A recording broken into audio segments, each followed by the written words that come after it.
সবুজ চা বাগানে দৃষ্টিনন্দন লেক, তারই চারপাশে ফুটেছে টকটকে লাল শাপলা।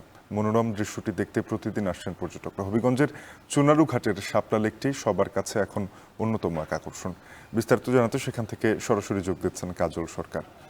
কাজল, শুভ সকাল। শাপলা লেকের সবচেয়ে উপভোগ্য দিকগুলো কোনগুলো জানাবেন?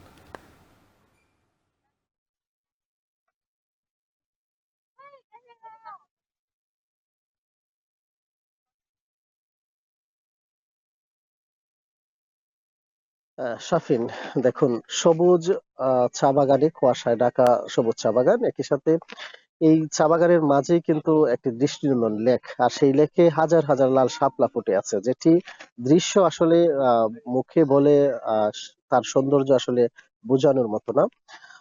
তবে এই যে শাপলা লেকটি রয়েছে, সেই লেকের যে সৌন্দর্য সেটি দেখার জন্য কিন্তু ভোর থেকেই হাজার হাজার দর্শনার্থী আসতে শুরু করেছেন, যারা আসলে পর্যটক রয়েছেন, বিভিন্ন এলাকা থেকে তারা আসছেন। আমরা বেশ কয়েকজন পর্যটকের সঙ্গে কথা বলছিলাম, যেহেতু হবিগঞ্জের সোনারুঘাট এবং শায়েস্তাগঞ্জ এবং মাধবপুর এই দুটি উপজেলাতে অনেক শিল্প কারখানা রয়েছে। শিল্প কারখানার যে শ্রমিকরা দূর দূরান্তের, তারা কিন্তু এখানে প্রতিদিনই আসেন। একই সাথে শুধু হবিগঞ্জের মানুষ নয়, সিলেট, মৌলভীবাজার এসব এলাকা থেকে কিন্তু প্রতিদিন হাজার হাজার পর্যটক এখানে ভিড় করেন। তবে সকালের সৌন্দর্যটা আসলে বেশি থাকার কারণে আমরা যেটি দেখছি যে আহ ভোরের আলো ফোটার সঙ্গে সঙ্গে কিন্তু এখানে নারী পুরুষরা আসতে শুরু করেছেন, একই সাথে শিশুরাও আসছেন। অর্থাৎ এই যে শাপলা লেকটি, সেটিকে ঘিরে এবছর বলা যায় যে হবিগঞ্জের চুনারুঘাটের যে পর্যটকের যে আনাগোনা সেটি খুব বেশি রকম।